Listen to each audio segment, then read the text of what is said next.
Hello, my name is Tuppence. I've got this lovely faceted pot mould which I'm going to be using to make a storage pot suitable for another Mother's Day gift. Mother's Day is March 15th in the UK. I'm going to use this craft resin. I've got 8 ounces already mixed up, and I'm going to add a couple of dark micas. I've got a dark blue and a black because I really want this to be a dark coloured pot. Now the problem I've got here is that it does look a little bit distorted where it's been in storage. I've had this mould for a very long time, but I'm hoping by the time I fill this up that it should be okay. If not, I'm going to have to prop the sides up to make that nice and round. I'm just going to get the tray to my G3 curing machine, and then I can put my moulds on there so that I don't have to move them once I've got them filled up with the resin. I am going to use the machine to help cure it a little bit quicker, but I use it for all kinds of things. And so I actually heated up the separate parts of my resin before I mixed it. And because I've got 8 ounces in here, this is heating up really quickly. So I need to get this mica in and mix it up before I end up with a flash cure. So I'm going to put a good scoop of this sapphire blue mica powder. This is from the company Mould, and it came with the kit that I bought. It was a coaster kit. You get the 4 moulds, 4 mica powders, and I think it's a litre of their resin. I'll leave a link to that product and any other products that I might be using in the description box below. So I'm mixing that all the way through, and I probably should have mixed that powder with a little bit of resin first before I put this in here.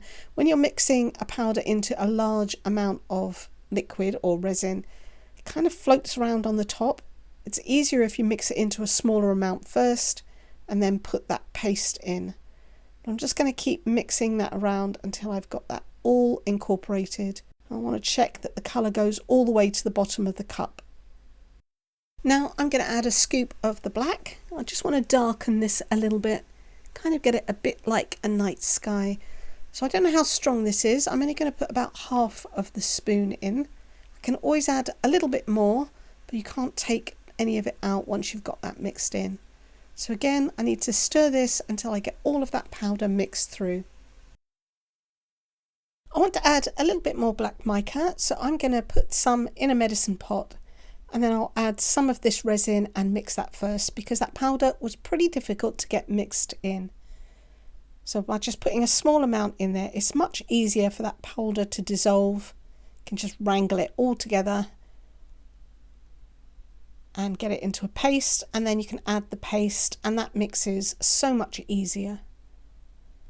Just scrape all of that out, and then I can give this another mix and see if that colour is dark enough. And I'll just keep adding until I get the colour that I want. Okay, I'm happy with that colour. Now I'm going to start to fill up my pot. So I'm going to put a little bit in first, and then I can spread that around by massaging the pot, trying to fill up all of those angles so that they get covered with resin, and that should prevent any bubbles getting trapped in them. Bubbles are notorious for getting stuck in this pot, and then you just end up with holes in the resin. So I'm just squeezing it, swirling the resin round. You can see it's covering the inside. I can add some more almost to the top.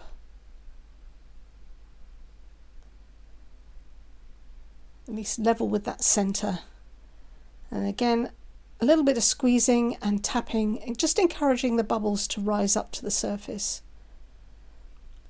Now the lid, I cannot fill the lid all in one go. This is going to have to be 2 pours. So I'm going to put a little bit in and then swirl that around. This is quite a deep lid, and there's a lot of resin in there. And as I've said before, if you have quite a lot of resin in one area, it gets pretty hot, and I could end up with a flash cure. It did happen to me once, so I'm not willing to risk it. I'm going to pour this in 2 pours. So I'm filling it up about halfway, and then the rest of this resin should be enough to fill up the pot itself. Perfect. Alright, I'm going to leave these for about an hour and a half and just let them degas naturally. and encourage the bubbles to come out. And then I'll put the curing machine on and I'll cure them for 2 hours, and then I can come back, the pot will be finished, I'll leave that to cool, and I can mix up some more resin to top up the lid. Okay, so I've got my resin mixed up, that's all cured, but it has just come out of the machine, so it's still very warm. So I'm adding the resin on top, and I'm going to fill it almost up to the top, just past the lip that is in there. I'll be using the rest of that resin for another project that I've got going on. So I'm just going to take a micro brush stick and try and encourage any bubbles out. The lip is folded over at a right angle and bubbles are going to get stuck under there. You've got a combination of all of the facets and then that lip. So I'm going to try my best not to end up with holes in the resin. There's a hair there. Don't know where that's come from. That's a short hair. My hair is down to my waist, so that's not mine. Alright, let me... There's a bubble there as well. Come on, out.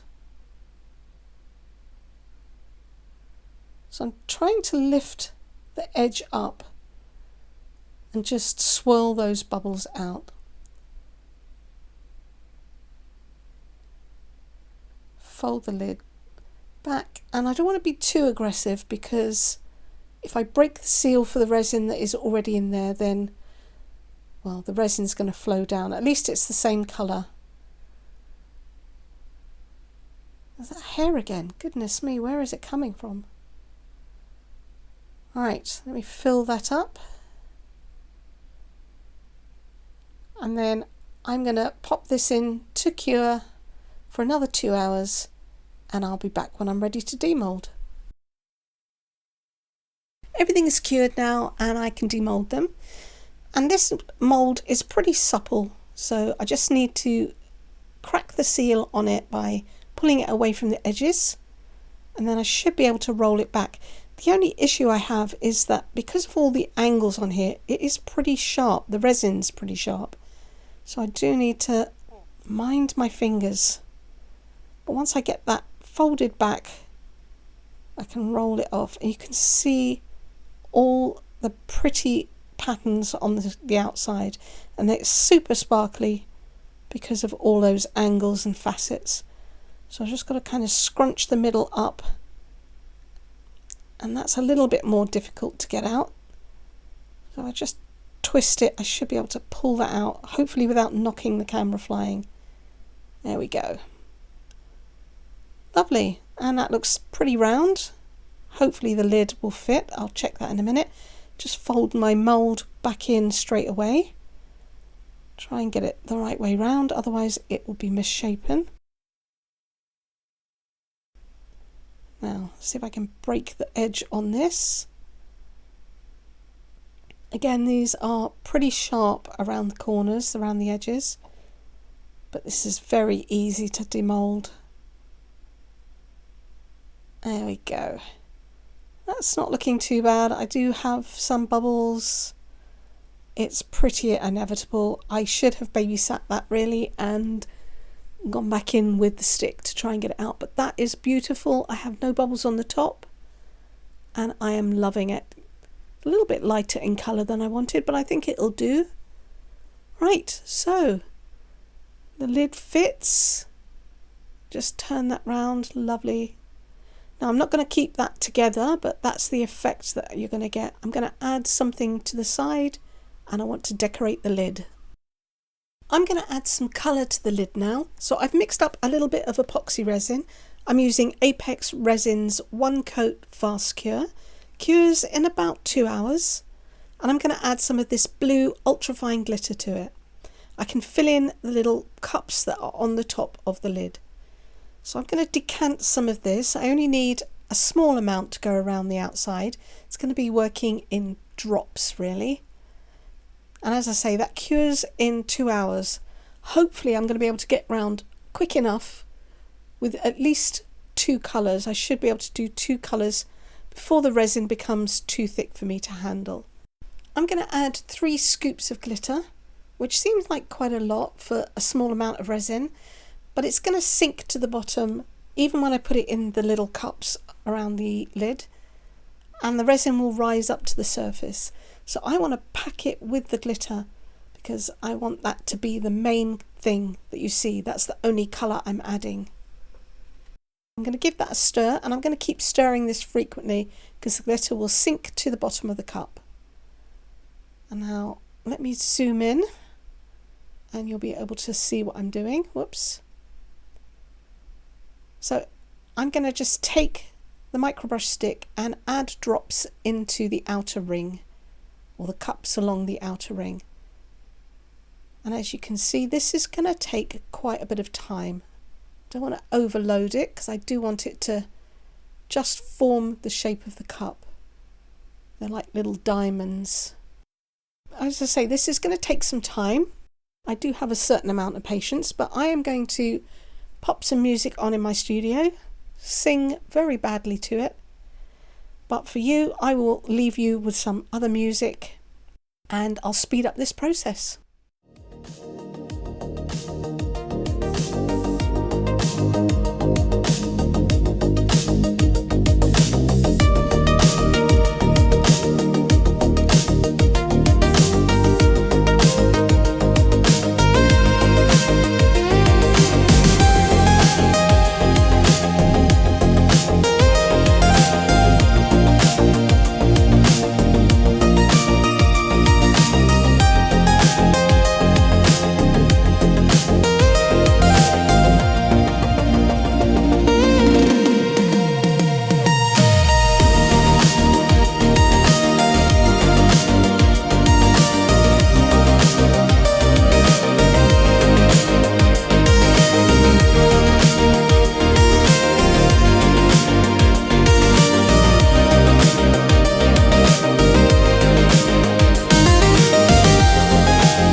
Okay, I've just got the last couple of the pink ones to do, and then I'm going to be popping this into the curing machine and I'll let it cure. It probably only take about an hour or so, and I'm going to do that before I add any of the other colours. That way I'm not going to get any mixing of the colours. If I was to fill in the space in between the blue and the pink ones, I could end up dropping resin into either of the colours and then they'd mix. So I'm just going to let them cure, and then I'm going to add 2 more colours and I'll show you what else I'm going to do. I'm going to add some silver glitter and a purple glitter onto the lid, but I've got some more resin mixed up. This is the same resin as I used for the pot. It's craft resin, and that's a low viscosity resin. I'm going to pour some into a couple of the silicone cups and I'll use that for the glitter in a minute. But for the rest of this, I'm going to add this Aurora powder to it. It's a purple pink cast, and I'm going to add this to a flower mould. This is a Peony and it's a super detailed mould, hence why I'm using the craft resin. And I'm going to put that flower on the centre of the lid. So I need to mix up my resin. I'm going to add a couple of good scoops into it. So as I say, this is a low viscosity resin, and the reason I'm using that is that it's going to get down into all of those frilly flower petals, and I just couldn't use the quicker curing resin, the one that I used previously, because it can't do anything this depth. You need to do something very sort of flat. It is meant for actually coating surfaces rather than pouring anything of any depth. So I'm mixing it around. Look, you can see that gorgeous pink floating to the top. So I'm going to have a lovely milky white resin with a pink shine to it. It's magical. Right, that is almost mixed in. Make sure there's no loose powder. Scrape around the sides. And I think that's probably okay. Alright, just do a quick clean up with a paper towel. Otherwise I'm going to end up with blobs of resin all over my mat. And then I can pour this in So I'm going to put a little bit in first, just in the center. This is a really soft mould. I'm going to pull it, stretch it, squeeze it, squish it, and keep topping it up and try and get those bubbles to release themselves from the bottom of the petals. The cavities are very thin, very small, and also very frilly, so the bubbles are definitely going to get trapped in there. So I'm just going to spend a few minutes making sure that I get as many of the bubbles out as I can. Okay, I think that's as good as it's going to get. I'm going to put a little bit more in, but I'm not going to fill this up until I've put it on my mat, and then I'm going to dome it slightly because the curing process, the speeded up curing process with the heat, does cause the resin to shrink back a little bit, and I want this bottom to be as flat as possible so that I can stick it on the lid. And I also filled in the ring of the purple glitter and the silver glitter before I popped it into the curing machine. Well, the lid and the flower are now cured, and I'm really loving that glitter on there. It's so pretty. It's a little bit warm, so I can't demold the flower just yet. I'm just going to set these off to the side and they can cool down. In the meantime, I'm going to take this silver chrome marker and I'm going to pick out all of the high areas along the sides, following all of the high points. And as long as I keep the edge of my pen at right angles to all of the lines and the ridges, I should be able to pick this up really nicely. So this is not going to need to be sealed in or anything. As soon as I've done this, I'm just going to leave this to completely dry. So I'll do it a section at a time so that I don't actually smudge any of the chrome as I'm going around. Really pretty. I think it's worth it. It's going to take a little bit of patience, but it's going to be worth it. And I'll do the same to the lid. This is all cooled down, it's ready for demold now. And because this mould is super supple, I just need to pull the sides away and release the suction. And then I can just take the flower out. And you'll see just how intricate all those petals are. And they're really thin too. So pretty. So that is going to sit in the middle. Before I fix the flower in place, I'm going to add a little bit of that silver chrome marker that I put on the pot to the edges of the petals.